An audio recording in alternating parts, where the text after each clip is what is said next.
The call came at 3 in the morning. I knew before I answered that Grandma Rose was gone. There's something about those middle-of-the-night calls that carries death in their ringtone, a heaviness that settles in your chest before you even hear the words. Emma? It's Marcus. My brother's voice was thick, not with grief, but with something else I couldn't quite place. She's gone. Grandma Rose passed an hour ago. I sat up in bed, the darkness of my apartment suddenly feeling oppressive. I'll be there in 20 minutes. No rush, he said, and there was definitely something off in his tone. The lawyer says he needs to see all of us tomorrow anyway. Something about the will. The lawyer. The will. Trust Marcus to be thinking about money before Grandma Rose's body was even cold. The next morning, I arrived at the law office to find my entire family already assembled like vultures around carrion. Marcus sat with his arm draped possessively around his fiancée Victoria, a woman who'd appeared in his life 6 months ago and had been counting Grandma Rose's assets ever since. My aunts Helen and Patricia whispered in the corner, their eyes darting between me and the lawyer's desk. Even my cousin Derek had flown in from Seattle, though he hadn't visited Grandma Rose once in the past 5 years. Mr. Harrison, Grandma Rose's lawyer for the past 30 years, cleared his throat. Thank you all for coming. I know this is a difficult time, but Rose was very specific about her wishes being carried out immediately. Victoria leaned forward, her perfectly manicured nails drumming on her designer purse. I noticed she was all ready, wearing black, though her outfit looked more cocktail party than funeral. Rose Winters was a remarkable woman, Mr. Harrison continued, adjusting his glasses. She left very detailed instructions regarding the distribution of her estate. The room held its breath. To my sisters, Helen and Patricia, I leave my collection of first edition books and the sum of $50,000 each to be donated to the literacy foundation we discussed. My aunts' faces fell. $50,000 to donate, not keep? To my grandson Derek, I leave my vintage car collection with the stipulation that they be maintained and shown at the annual classic car exhibition in Rose's memory. Derek's jaw dropped. He couldn't even change his own oil. To my grandson Marcus, I leave the family restaurant and all its assets. Victoria's grip on Marcus's arm tightened, her eyes gleaming. With the requirement that it be run as a charitable establishment, with all profits going to feed the homeless, as we discussed many times. The color drained from Victoria's face so fast, I thought she might faint. And to my granddaughter, Emma, Mr. Harrison's eyes met mine with something like sympathy. I leave the remainder of my estate, including the family home, all its contents, the surrounding 10 acres, and all remaining financial assets. The room exploded. That's impossible. Marcus shot to his feet, Victoria clutching his arm. She wouldn't do that. Emma barely even visited. That was a lie, and everyone knew it. I'd spent every Sunday with Grandma Rose for the past 15 years, ever since Grandpa died. I was the one who helped her tend her beloved garden, who listened to her stories, who held her hand through chemotherapy. Furthermore, Mr. Harrison raised his voice over the chaos. Rose left a personal letter for Emma to be read privately. He handed me a cream-colored envelope with my name written in Grandma Rose's spidery handwriting. My hands shook as I took it. This is bullshit. Marcus slammed his fist on the table. She was senile. She didn't know what she was doing. I assure you, Rose was of completely sound mind, Mr. Harrison said calmly. I have documentation from 3 separate physicians confirming her mental capacity, dated just last month. We'll contest this. Victoria spoke for the first time, her voice like ice. This is clearly undue influence. Emma manipulated a sick, old woman. I stood up, the letter clutched in my hand. I need some air. Outside, I sat on a bench and opened Grandma Rose's letter with trembling fingers. My dearest Emma. If you're reading this, then I'm gone and the vultures are circling. I'm sorry to leave you with such a burden, but you're the only one I trust. The house holds more than memories, sweet girl. There are secrets in those walls that must be protected. Trust no one, especially not Marcus. He's not the boy I raised anymore. Water the rosebush by the eastern wall every day. Remember what I taught you about the language of flowers. The garden knows the truth. All my love, Grandma Rose. P.S. Check behind the painting in the library. You'll know which one. I read the letter 3 times, my mind spinning. Secrets in the walls? What was she talking about? My phone buzzed. Marcus. We need to talk. The house? Tonight, 8 p.m. I knew I should probably bring someone with me, but curiosity won out. I arrived at Grandma Rose's house, my house now, as the sun was setting. The key felt heavy in my hand as I unlocked the door. Marcus was already inside, Victoria at his side like a designer-clad shadow. How did you get in? I demanded. Spare key, he said dismissively. Look, Emma, let's be reasonable. You can't possibly want this old place. It's falling apart. The maintenance alone will bankrupt you. That's my problem, isn't it? Victoria stepped forward, her smile sharp as a blade. Actually, it's all our problem. You see, Marcus and I are getting married. We need capital for the restaurant, a real restaurant, not some charity kitchen. Then you should have saved your money instead of spending it on... I gestured at her outfit, which I now noticed included a watch that cost more than my car. Listen, you little bitch. Victoria's mask slipped, revealing something ugly underneath. We'll give you $500,000 for the house and land. That's more than fair. It's worth at least 3 times. That, I said quietly. Then we'll sue, Marcus said flatly. Undue influence, mental incapacity. We'll drag this through court for years. Is that what you want? To spend Grandma's money on lawyers? Get out. My voice was steadier than I felt. Both of you, now. Victoria laughed, a harsh sound. Oh, sweetie, you have no idea who you're dealing with. I've eaten girls like you for breakfast. This house will be ours, one way or another. After they left, I locked the door and leaned against it, my heart racing. Then, I remembered Grandma Rose's postscript, the library. I'd spent countless hours in Grandma Rose's library, reading while she worked on her genealogy research. The walls were covered in paintings, mostly landscapes and family portraits, but I knew exactly which one she meant. Behind the portrait of Grandpa in his army uniform, I found a small safe built into the wall. The combination came to me instantly, Grandpa's service number, which Grandma Rose had made me memorize years ago. Inside were documents that made my blood run cold.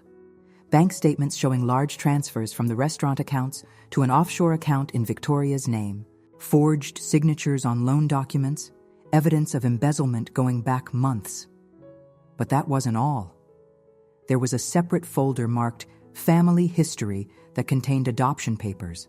Marcus's adoption papers. I sat down hard in Grandpa's old leather chair. Marcus was adopted. He didn't know. Grandma Rose had never told him. A note was clipped to the papers. Emma, I couldn't bear to tell him while I was alive. But if he contests the will, he needs to know the truth. He has no blood claim to anything. I loved him as my own, but blood matters in court. Use this only if you must. My phone rang. Sarah, my best friend since college. Emma, are you okay? I heard about your grandmother.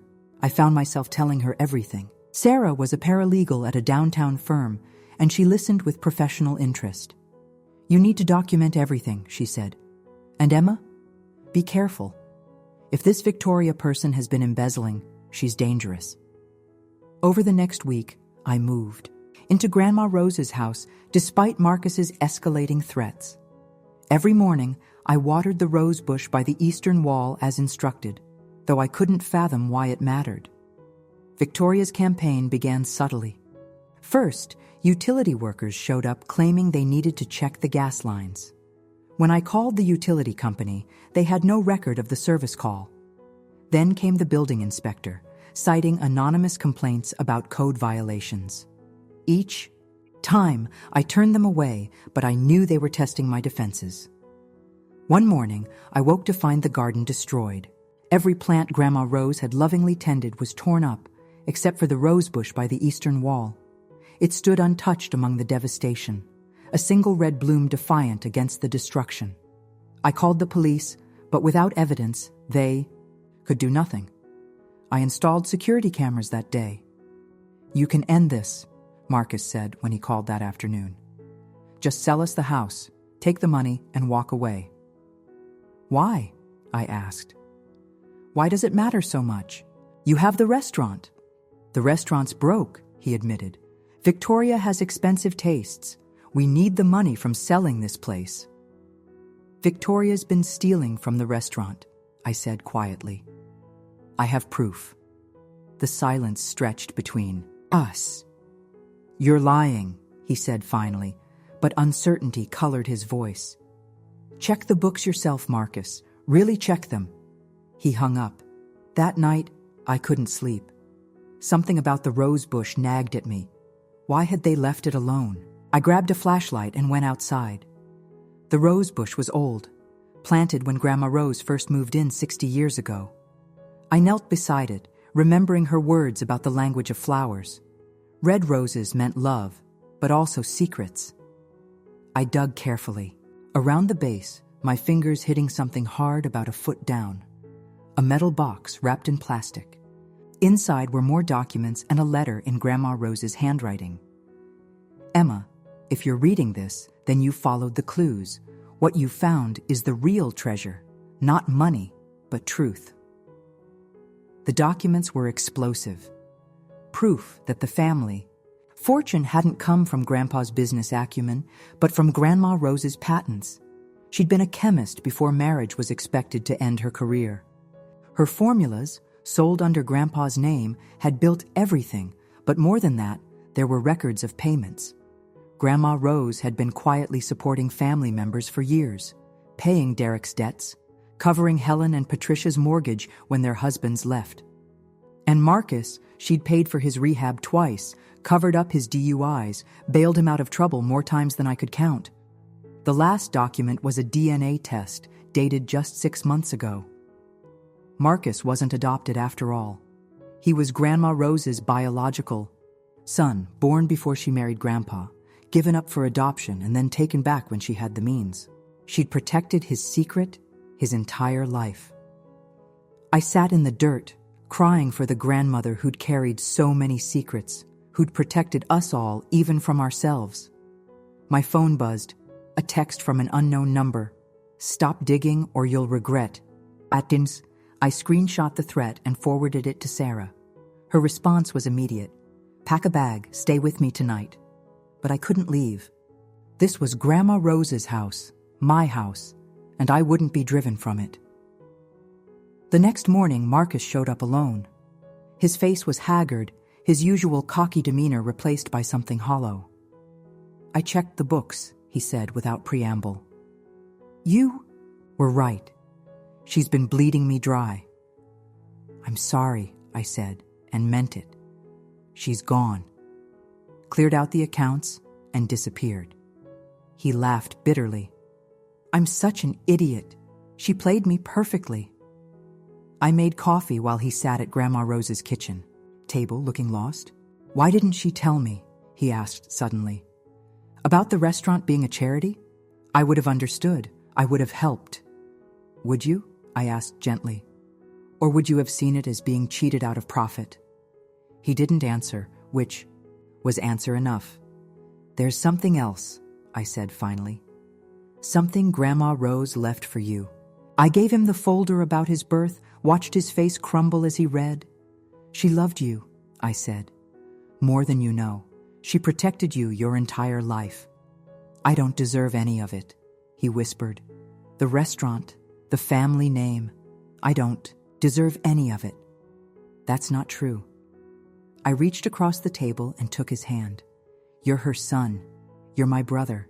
That's never been about blood." We sat there as the morning sun streamed through Grandma Rose's lace curtains, 2 grandchildren finally understanding the weight of her love.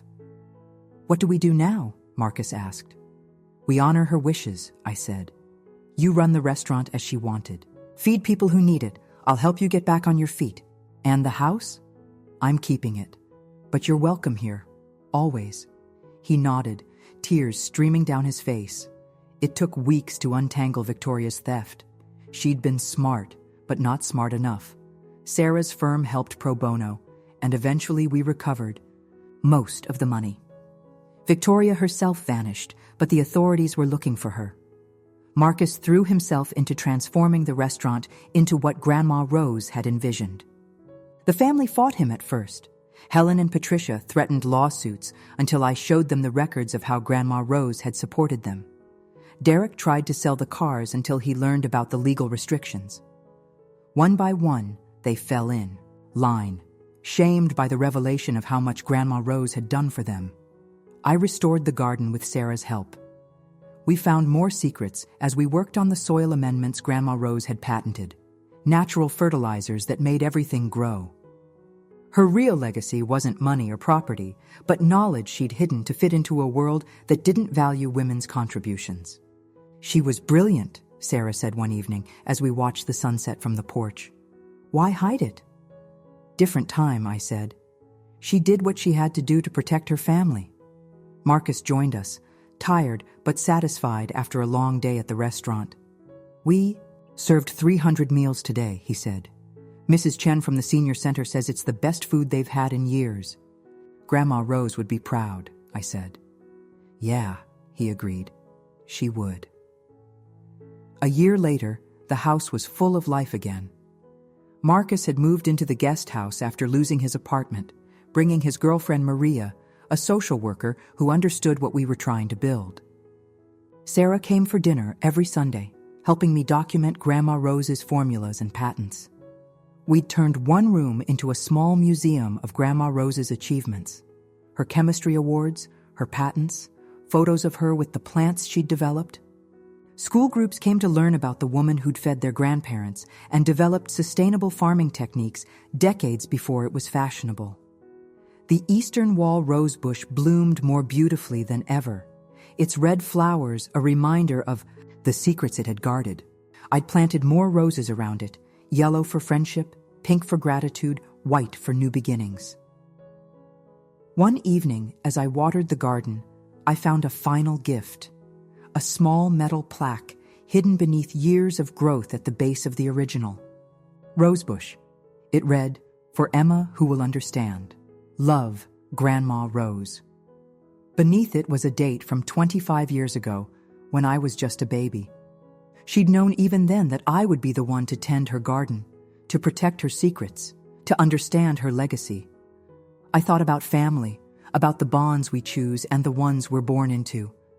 Grandma Rose had kept so many secrets, carried so many burdens, all to protect the people she loved. But in the end, her greatest gift wasn't the money or the house or even the knowledge she'd hidden. It was the chance for truth, for redemption, for growth. Marcus found me there as darkness fell. "You okay?" he asked. "Yeah," I said, meaning it. "Just thinking about Grandma Rose. She knew what she was doing," he said, "leaving you everything. You're the only one who really understood her."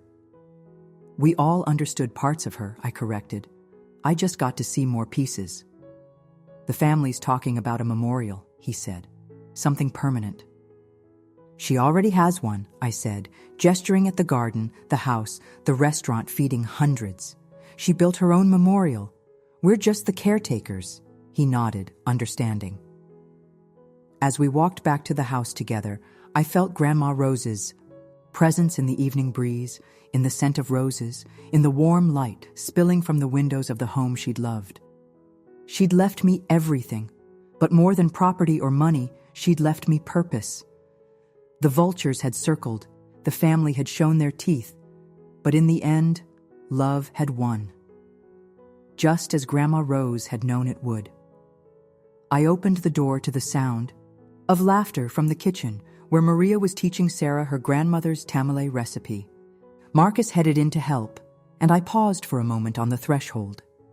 This was Grandma Rose's true legacy, a house full of love, a garden full of growth, a family learning to be better. The secrets in the walls had been revealed. The truth had set us free, and from the ashes of greed and deception, something beautiful had grown. I stepped inside and closed the door, ready to tend the life Grandma Rose had entrusted to me. In the garden, the roses bloomed on, keeping their silent watch, guardians of a love that transcended death, stronger than any earthly treasure. The house was mine, but more importantly, I was its. I was the keeper of stories, the tender of gardens, the protector of legacies. And somewhere I knew Grandma Rose was smiling,